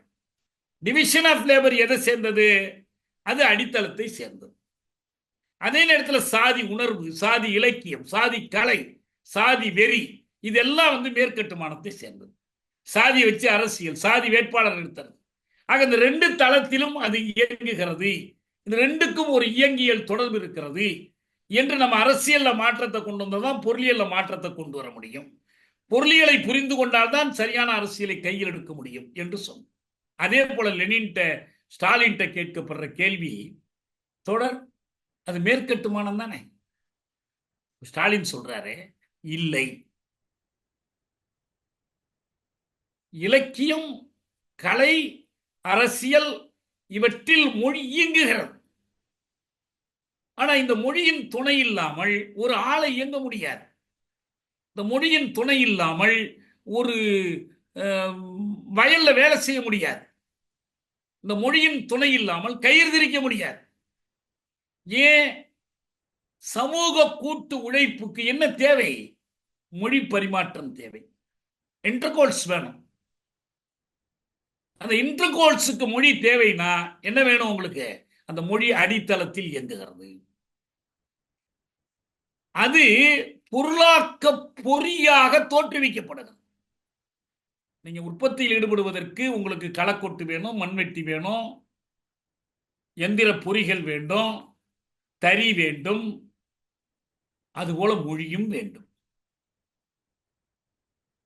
தறியை வைத்துக் கொண்டு இயக்குவதற்கு மட்டுமல்ல, தறி செய்வதற்கும் மொழி வேண்டும். தறி நெசவாளர் நாளைக்கு ஊதிய உயர்வு கேட்டு போராடுவதற்கும் மொழி வேண்டும். ஒரு காலத்துல இடதுசாரி தொழிற்சங்கங்கள் ஊர்வலங்கள்ல முழக்கம் எழுப்பிட்டு போவாங்க. தொழிலாளிக்கு மொழி இல்லை, இனம் இல்லை, சாதி இல்லை, மதம் இல்லை, தொழிலாளிக்கு, பாட்டாளிக்கு மொழி இல்லை, இனம் இல்லை. நான் ஒரு முறை உலகத்தமிழ் மாநாட்டுக்கு முன்னதா தஞ்சாவூர் நடக்கிற மாநாட்டில் நல்ல கண்ணெல்லாம் இருந்தாங்க மேடையில். நான் கேட்டேன், அந்த முழக்கத்தை கூட ஒரு ஜாடையிலேயே காட்டலாமே, எதுக்கு அதை ஒரு மொழியை பயன்படுத்துறீங்க? ஆனா ஒண்ணு உண்மை என்னன்னா, சைன் லாங்குவேஜ்ங்கிற அந்த லாங்குவேஜுக்கு கூட ஒரு மொழி தேவைப்படுது. அமெரிக்கன் சைன் லாங்குவேஜ் வேற, இன்னொரு மொழியில ஒரு சைன் லாங்குவேஜ் இருக்கு. ஒவ்வொரு மொழிக்கும் அதுக்கும் என்ன தேவைப்படுது? மொழி தேவைப்படுது. மொழியப்படாத மொழிகளும் தேவைப்படுது. மொழிந்தால்தான் மொழிங்கிறது இல்லை. ஆனா மொழிகிற மொழிகள் இருந்தால்தான் மொழியப்படாத மொழிகள் வரும், சைகை மொழிகள் வரும். இப்ப என்ன தேவைப்படுதுன்னா, நமக்கு மொழியியலை சரியாக புரிந்து கொண்டால், ஸ்டாலின் சொல்ற மாதிரி, அது ஒரு பொருளாக்கத்தினுடைய பொறி, அது அடித்தளத்திலும் செயல்படுகிறது, மேற்கட்டுமானத்திலும் செயல்படுகிறது என்ற முடிவுக்கு தான் வரும். இந்த மொழிகள் உருவாதல் பற்றி, மொழிகளின் பின்புலம் பற்றி, அது எப்படி சமூக வாழ்க்கை, அப்ப வர்க்கத்துக்கு ஒரு மொழி இருக்கா, சாதிக்கு ஒரு மொழி இருக்கா அப்படிங்கிற கேள்விக்கெல்லாம் அவர் பதில் சொல்வார், இல்லை. இன்னொன்னு, சமூக அமைப்பு மாற மாற மொழியில் வேற ஒரு மொழி வந்துருமா? தமிழ்நாடு இந்தியாவுக்கு அடிமையா இருக்கும்போது ஒரு மொழி, விடுதலை பெற்ற பிறகு இன்னொரு மொழியா? சில சேர்க்கைகள் வரும், சில புதிய வார்த்தைகள் நமக்கு சேரும். ஆனா ஒரு மொழி என்பது அதனுடைய பேசிக் ஸ்டாக் ஆஃப் வேர்ட்ஸ், அது ஒரு சொற்குவியலை சேர்த்து வைத்திருக்கிறது. நீங்க சோசியலிச நாட்டில் நான் நானாவே இருப்பேன், நாம் நாமாகவே இருப்போம், சுரண்டல் சுரண்டலாகவே இருக்கும், புரட்சி புரட்சியாகவே இருக்கும். இந்தியாவில் வந்து ஒரு புதிய அரசியல் சூழல் தோன்றிய போது சில புதிய சொற்களை சேர்க்க வேண்டி வந்துச்சு. செக்ரட்டரி, சரி, காரியதர்சியா இருந்தார். அப்புறம் தனித்தமிழ்ல செயலாளர் ஆனார். ட்ரெஷரர், பொக்கிஷதாரா இருந்தார். அப்புறம் பொருளாளர் ஆனார். மெம்பரா இருந்தார். அப்புறம் என்ன பண்ணாங்க, அவரை உறுப்பானவர் பல விதமா போட்டு பார்க்கறாங்க. கடைசியா உறுப்பினர் என்று முடிவுக்கு வர்றாங்க. இப்படி நிறைய புதிய சொற்கள் சேரும். ஆனால் என்ன வர்றதில்லைன்னா மொழி அடியோடு வேறொன்றாக மாறுவதில்லை. நிகழ்காலம் இலக்கணத்தில் நிகழ்காலமாகவே இருக்கும். இறந்த காலம் இறந்த காலமாகவே இருக்கும். எதிர்காலம் எதிர்காலமாகவே இருக்கும். எனவே மொழியியல் என்பது இது எதற்கும் பயன்படாது. நல்லது தோழர். எனக்கு இந்த தொலைபேசி கெட்டு போச்சு. வந்தாலும் எடுக்க முடியாது. அதை அணைக்கவும் முடியாது. இன்னைக்கு தான் புதுசா ஒரு தொலைபேசி வந்துருச்சு. நாளிலேருந்து சரியாயிடும். நல்லது தோழர். இதுதான் இன்னைக்கு நம்ம மொழியியலின் அரசியல் என்பதை பற்றி தெரிந்து கொள்ள வேண்டியிருச்சு. அரசியல் என்பதை உணர்வியல் சார்ந்து அல்லாமல் அறிவியல் சார்ந்து அணுக வேண்டும் என்றால் நமக்கு சமூக அறிவியல் தேவைப்படுகிறது, இயற்கை அறிவியல் தேவைப்படுகிறது, சூழல் அறிவியல் தேவைப்படுகிறது. அதேபோல் மொழியின் அறிவியலும் தேவைப்படுகிறது. மொழியின் அறிவியல் உங்களிடம் இல்லைன்னா உணர்வியல் அந்த இடத்தை வந்து பிடிச்சுக்கும். தமிழா உன்னை என்ன சொன்னான் பாரு, திராவிடன்னு சொன்ன உடனே நீ செருப்படுத்தி அடிச்சிருக்க வேண்டாமா? இதெல்லாம் இந்த பேச்செல்லாம் எங்கிருந்து வருது? அவங்களுக்கு மொழியியல் தெரியாது, தெரியாத ஏற்றுக்கொள்ள முடியாது. நான் சொன்ன சுமேரிய மொழியை பற்றி, சுமேரிய மொழி கல்வெட்டுகள் ஆய்வுகள் எல்லாம் சேர்த்து அது என்ன அதிகம் போனா ஒரு 10,000 ஆண்டு பழமையானதுன்னு சொல்றாங்க. அதுக்கு மேல கிடையாது. நம்ம தொல்காப்பியம் எவ்வளவு பழமையானது? அதிகம் போனா 3000 ஆண்டு, 3500, 4000 கூட வச்சுக்குவோம். அதுக்கு மேல இல்லை. அதுக்கு முன்னால சில என்மனார் புலவர்னு இப்போ தொல்காப்பியர் எழுதுறதுனால கொஞ்சம் இலக்கியங்கள் இருந்திருக்கு. ஆனால் எப்படி பார்த்தாலும் 10,000 ஆண்டுக்கு மேல் பழமையான மொழின்னு எதுவும் கிடையாது. சீமா 2 கையும் தூக்கி 50,000 ஆண்டு பழமையான தமிழ்ங்கிறாரு. இன்னொருத்தர் இன்னும் கொஞ்சம் பெரிய கையா தூக்கி 1,00,000 ஆண்டு பழமையான தமிழ்னா அதுக்கும் கை தட்டுவான். யாரு கூட சொல்றான்னு பார்த்து. இது போன்ற புனைவுகள், பொய்யான பழம்பெருமைகள் அறிவியல் சார்ந்த தமிழ் தேசியத்திற்கு உதவாது. அதனால நம்ம சொல்றோம், மொழியியல் என்பது அரசியலுக்கு தேவையான ஒன்று. மொழியியல் ஒரு விரிவான ஒரு பாடம். நான் கூட ஒரு முறை இந்த மொழிபெயர்ப்பின் போது இந்த வர்ணனை என்ற சொல் என்ன உறுத்திக்கிட்டே இருந்துச்சு. என்ன வர்ணனை? சரி, அப்போ வண்ணனை என்று எழுதுனா என்ன அப்படின்னு நான் எழுதினேன். அப்புறம் வர்ணித்தல் என்பதையெல்லாம் நான் வன்னித்தல்னு எழுதுவேன். இப்போ மொழிபெயர்ப்பு நான் மற்றவங்களுக்கு கொடுக்கும்போது அவங்க எல்லாரும் திருத்துவாங்க, மெய்ப்பு திருத்துவாங்க. வன்னித்தல் அடித்து வர்ணித்தல்னு எழுதுவாங்க. நான் திருப்பி இல்லத்தோட நான் வன்னித்தல் தான் போட்டிருக்கேன், மாத்தாதீங்கன்னு சொல்லுவேன். அப்போ நான் ஒரு முறை என் தங்கைகிட்ட கேட்டேன். இந்த மாதிரி அவங்க மொழியியல், தமிழ் மொழியியல் துறையில் பேராசிரியராக இருக்காங்க. அவங்க சொன்னாங்க, தோழர் வண்ணனை என்பது நல்ல தமிழ். ஏன்னா டிஸ்கிரிப்டிவ் லிங்குவிஸ்டிக்ஸ்னே ஒரு லிங்குவிஸ்டிக்ஸில் ஒரு துறை இருக்கு. அந்த டிஸ்கிரிப்டிவ் லிங்குவிஸ்டிக்ஸுக்கு தமிழ்ல பேரே வண்ணனை மொழியியல் தான் என்று அவங்க சொன்னாங்க. எனக்கு ரொம்ப நிறைவா போச்சு. சரி, நம்ம சரியா தான் செஞ்சிருக்கிறோம். அதுபோல இன்னும் பல துறைகள் இருக்கு. இன்னும் சொல்ல போனால் பின்னால நம்ம ஒரு கட்டத்தில் வந்து நோம் சோம்ஸ்கியினுடைய மொழியியல் பற்றி தனியாக கொஞ்சம் பேசணும். நம்ம அவருடைய மொழியியல், ஏன்னா அவருடைய இந்த நீண்ட அனுபவம் இன்னைக்கு உலக அளவில் மொழியியல் துறையில் அவர் தலையாய அறிஞர் மட்டுமல்ல, வெறும் மொழியியலோடு எப்படி கால்டுவெல் மொழியியலோடு நிக்கல, சாதி ஒழிப்பில் அக்கறை செலுத்தினாரோ அதே போல் நம்முடைய நோம் சோம்ஸ்கி மொழியியலோடு நிக்கல. நீங்க பாலத்தீன விடுதலையில் அக்கறை செலுத்துறார், அமெரிக்க வல்லரசு எதிர்ப்புல அக்கறை செலுத்துறார். இந்த தேர்தல் வரைக்கும் அவருடைய கருத்துக்கள் மதிப்பை பெறுது. அதை நம்ம பின்னால ஒரு தலைப்பா எடுப்போம். உண்மையிலேயே இன்னைக்கு நான் ஒரு 3 தலைப்புகள் யோசிச்சேன். எனக்கு இந்த 3ஆம் உலகப் போர் பற்றிய அந்த அச்சம், அதை பற்றி கொஞ்சம் பேசணும்னு நினைச்சேன். 2வது இந்த சிந்துவெளி நாகரிகம் பற்றி நம்ம பேச வேண்டியிருக்கு, இதையும் பேச வேண்டியிருக்கு. சரி, இதை இன்னைக்கு முடிச்சிருவோன்னு தான். பின்னால மொழியியல் பற்றி மீண்டும் நம்ம வருவோம். வாய்ப்பு இருந்தால் இந்த தலைப்பை இன்னும் கொஞ்சம் விரிவாக ஆய்வோம். இன்னைக்கு இது வரைக்கும் போதும்னு நான் நினைக்கிறேன். நன்றி, வணக்கம்.